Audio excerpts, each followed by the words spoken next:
Mi-ai mâncat zilele fută-te dumnecatul de Volkswagen obosit, îl sun pe Veric să-ți fută o conversie de motocoasă că de 2 luni mânc numai măgărină și lăptic de la unchiu. Lăptic din ăla bunicel direct din fabricație.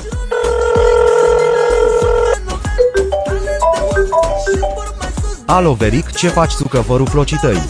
Lucram la un Peugeot, tu ce zici, frățic? În 2 minute îs la tine că am nevoie de o conversie de motocoasă pe cotarca asta obosită. Bine, frățic, te aștept. Ia hai să vedem ce-i putem face.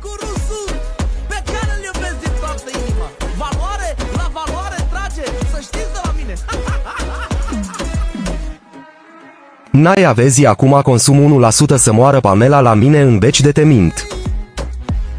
Bine Veric, mă duc să dau o tură cu ea. Bevaș Dumnezeu vostru de nu mă plimb amu cu ea din Timișoara până la București să moară Jana.